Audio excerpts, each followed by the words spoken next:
Marcellus, we will start with you. Yeah. Should we pump the brakes on saying that Dak is closing the gap on Carson Wentz? Hell yeah. Who even hit the gas on that one? That's incredible. Tim Cowlishaw. Woo, Tim. Talking about home cooking right there. That's some love right there. Look, the only way that Dak is closing the gap is because Carson Wentz this year compared to his MVP campaign last year is backing up just a step. But he's playing himself into form. They're not on the same level, and it's okay. It's not an indictment on Dak. You're talking about comparing him to another young stud who was an MVP candidate before injury.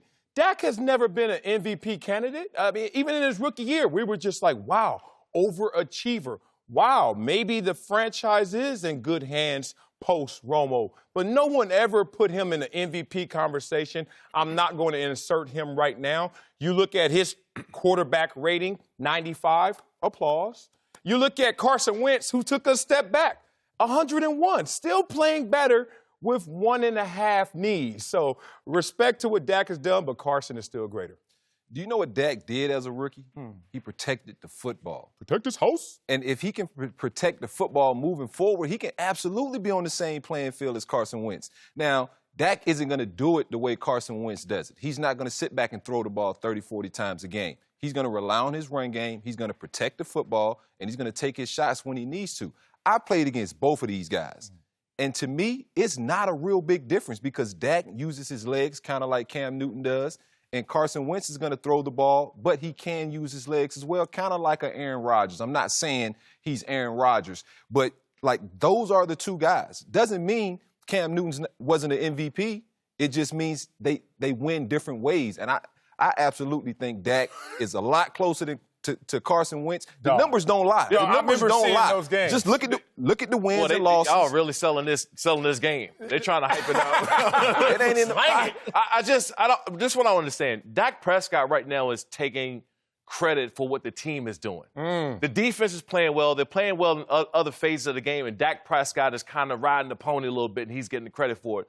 We just showed a clip of Wentz, Carson Wentz rolling out of the pocket and throwing that accurate pass. Yeah. Dak Prescott couldn't do that to save his life, and that's how I compare these guys. Yeah. If one-on-one across the board, Dak Prescott is nowhere near what Carson Wentz is. Carson Wentz is coming off a knee injury. People don't understand that when you have a big knee injury like that, yeah, you can play in 6 months, 8 months, but you're not completely comfortable to 12 and 14 months. So he's working his way back in. He's getting comfortable in the field again. And that's why when you see later on these last few games, he's really going to start turning up because he's now confident in his body. And we're starting to see that. We didn't see that early on during the year. Right. He wasn't confident. You talk about that throw on the run, outside the pocket. You talk about the touchdown pass, extending the play outside the pocket. That's his formula. His formula is to extend plays, to go out there and use his arm talent. Whereas I really don't know what Dak's formula is other than 2 of his 3 years, he's had great defenses. 2 of his 3 years, 2+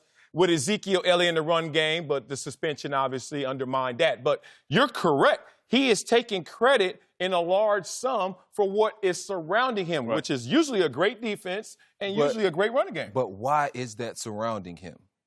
It's surrounding him because they have the money to do that. Moving forward, Dak is who he is. Dak was drafted, in the 3rd round, 100 and some pick. Fourth round pick, okay? He's going to probably get a contract around the ballpark of $15 to $18 million moving forward if Dallas chooses to make him the guy. Carson Wentz is going to get $30+ million. Okay. And so his team is going to rely heavily on him.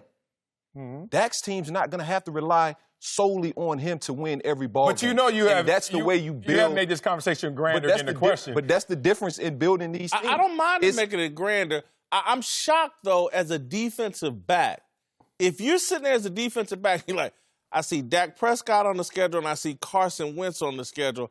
As a defensive back, it can't be close. Now, the first time I played against Dak Prescott, I'm looking at his college film. I said, there's no way this kid's going to beat us. And then I sat there and I watched him use his run game. The protection was great in the pocket, so he didn't have a lot of pressure on him. I saw him make really, really good throws to really good players around him. And I think that's the formula for him. He's gonna be able to make those easy plays, but Dallas moving forward is gonna have to get a tight end. They're gonna spend some money on the tight end. Obviously, they're gonna spend money on Amari Cooper. They're gonna probably get another guy opposite Amari Cooper.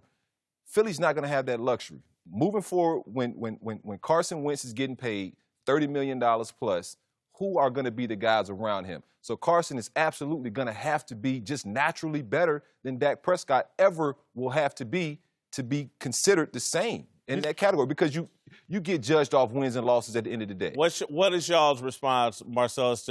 I think Dallas is going to have a hangover here. I think they unloaded everything against the Saints. I think Jerry told them it was their Super Bowl. They treated it like a Super Bowl.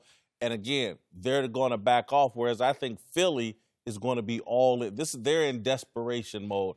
Huge emotional advantage for Philly. I think both teams come out full throttle. I don't expect a hangover because Dallas is still trying to figure things out offensively with the addition of Amari Cooper. It's been a month, but you can see where he's had some tremendous success and then some times where they need to get him fully integrated into this offense. Ezekiel Elliott is doing well, but just a little rocky at the top. You could have even more out of Zeke, but this defense is rolling, so they're feeling themselves. So the offense is like, hey, we don't want to get left too far behind. Full throttle. However, they have put those underdog masks back on in Philadelphia. And remember that mindset they had last year that gave them the momentum and propelled them to a Super Bowl championship.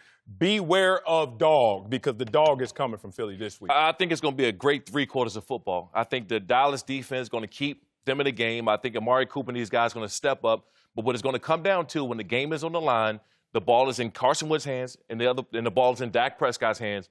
Carson Wentz will go out and make the plays, and Dak Prescott will not. That's where the game's going in.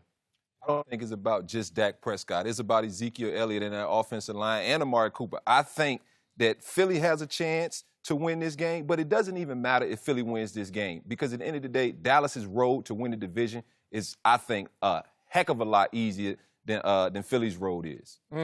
Do you think, though, give me a prediction on this game, will there be a hangover for Dallas? Do you think they'll be able to match I think they'll be Philly's able to match desperation? I think they'll be able to match Philly's desperation. I do. Didn't Carson Wentz retire you, but Dak made you want to come back one more year? Like, isn't that how it went on film?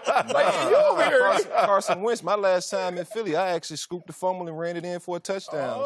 So we won the division. So you're a prisoner of that moment. Carson Wentz said that. He might be having that hangover. I also saw him escape. I got a sack on Orlando Pace. I also saw him escape 3 or 4 defenders, Carson Wentz, and throw the ball downfield. So it's no doubt in my mind Carson Wentz is the better quarterback, but it's better situation. Yeah, better situation. Yeah, I get it.